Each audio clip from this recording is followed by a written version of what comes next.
السلام علیکم، میں ہوں آپ کا میاں اسلام اور آج ہم بات کریں گے بڑھاپے پر کہ بڑھاپے میں بندے کی کیا ایکٹیویٹیز ہوتی ہیں۔ قرآن پاک میں بھی بڑھاپے والی عمر کو بہت کمزور عمر کہا گیا ہے۔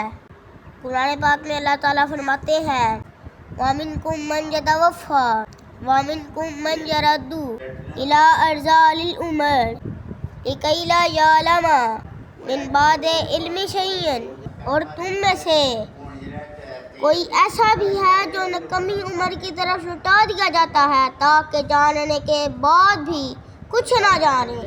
مطلب بڑھاپے میں بندہ سب کچھ جاننے کے بعد بھی کچھ نہیں جانتا، اس کے سارے اعضاء کمزور ہو جاتے ہیں، وہ پھر بچوں کی طرح ہو جاتا ہے، بچوں کی طرح سمپتھی لینا شروع کر دیتا ہے، بچوں کی طرح بوڑھوں کے بھی ناز اٹھانے پڑتے ہیں۔ اس عمر میں بوڑھے بھی بچے ہو جاتے ہیں۔ ولیم شیکسپیئر کی بہت مشہور پوئٹری ہے سیون اسٹیج آف لائف، وہ بڑھاپے کی اسٹیج کو سیون اسٹیج کہتا ہے۔ وہ لکھتا ہے سیون اسٹیج بھی فرسٹ اسٹیج جیسی ہے۔ سیون اسٹیج میں بھی بندہ ٹوٹلی ڈیپینڈنٹ ہو جاتا ہے، مطلب دوسروں کے سہارے پر ہو جاتا ہے، جس طرح فرسٹ اسٹیج آف لائف میں ہوتا ہے۔ بوڑھے بندے کو اپنے کانشیس پر کنٹرول نہیں رہتا، وہ سمجھتا ہے کہ میرے اعضاء اب بھی بہت اسٹرانگ ہیں، لیکن ایکچولی بوڑھا بندہ بہت کمزور ہو چکا ہوتا ہے۔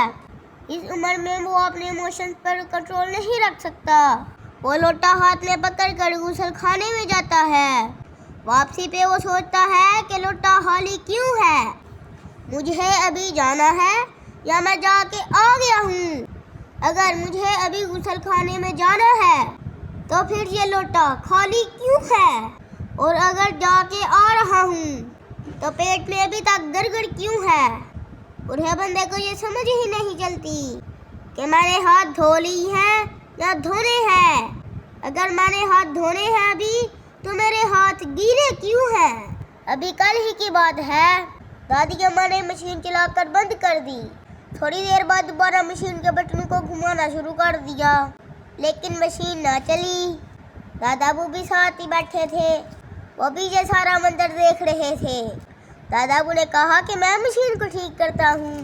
دادا ابو نے ٹول باکس لے کر ساری مشین کو کھولنا شروع کر دیا، لیکن فالٹ نظر نہ آیا۔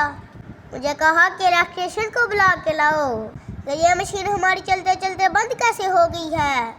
میں نے کہا دادا ابو یہ کیسے ہو سکتا ہے، تھوڑی دیر پہلے مشین چل رہی تھی اور اب بند ہو گئی ہے۔ میں نے بھی الیکٹریکل انجینئر کی طرح مشین کو اچھی طرح سے آبزرو کرنا شروع کر دیا۔ میں نے دیکھا کہ دادا ابو نے سوئچ تو لگا دیا لیکن بٹن نہیں آن کیا۔ اس پر بھی وہ جذباتی ہو گئے، کہتے ہیں میں نے بٹن آن کیا تھا۔ ایک دن صبح اٹھ کر کہنے لگے میرا موبائل چارج نہیں ہوا۔ گھر کے سب افراد کو لائن حاضر کر لیا کہ یہ میرا موبائل چارج کیوں نہیں ہوا، ساری رات سے چارج پر لگا تھا۔ میں نے پھر سے واچ کرنا شروع کر دیا کہ پرابلم کہاں ہے۔ میں نے دیکھا کہ دادا ابو نے چارجر تو لگایا تھا ساکٹ میں، لیکن بٹن آن کرنا بھول گئے تھے۔ یہ سب بتانے کے باوجود دادا ابو کہنے لگے کہ یہ میاں مومن صاحب کی شرارت ہے، ایسا ہو سکتا ہے کہ میں بھول جاؤں۔ بات کرنے کا مقصد یہ ہے کہ بڑھاپا ایج ہی ایسی ہے، بندے کی میموری دوبارہ سے شارٹ ہو جاتی ہے، وہ سمجھتا ہے کہ جو میں کہہ رہا ہوں وہ سچ ہے، لیکن اصل میں ایسا نہیں ہوتا۔ بڑھاپے کی وجہ سے ایموشنز پر کنٹرول لوز ہو جاتا ہے۔ ہمیں بزرگوں کا احترام کرنا چاہیے، اس عمر میں بندے کو اپنے آپ پر کنٹرول نہیں رہتا۔ یہاں پر میں آپ کو مزاح نگار مستنصر حسین طارق کا واقعہ سناتا ہوں جو انہوں نے یوسفی صاحب کے بارے میں لکھا ہے۔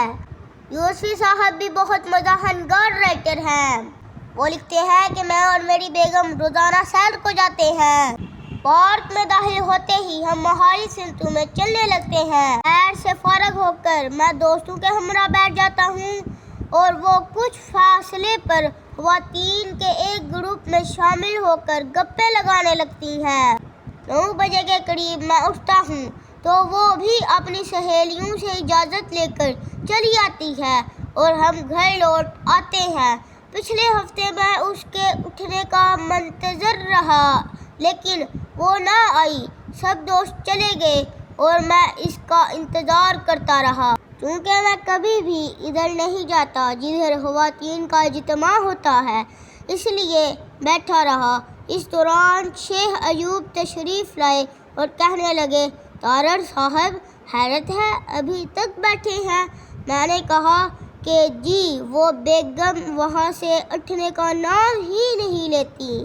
وہ کہے، آپ کی بیگم کو بھی اطلاع کر دوں گا کہ آپ انتظار کر رہے ہیں۔ تھوڑی دیر بعد شیخ صاحب مسکراتے ہوئے واپس آئے اور کہنے لگے، تارڑ صاحب میری بیگم کہتی ہے کہ آپ کی بیگم تو آج سیر کے لیے آئی ہی نہیں، تو وہاں کیسے ہو سکتی ہے؟ اور تب یاد آیا کہ اوہو، واقعی آج تو میں اکیلا ہی پارک میں آیا تھا، بیگم تو ساتھ آئی نہیں، جس کا میں پچھلے 4 گھنٹے سے انتظار کر رہا تھا۔ میرے بھائیوں، بزرگوں، دوستوں، ان باتوں پر ہنسنے کی ضرورت نہیں۔ جب آپ بڑھاپے کی عمر کو پہنچیں گے تو اس طرح کے مزاح خود بخود تخلیق ہوتے رہیں گے، اس طرح کی مثالیں بنتی رہیں گی۔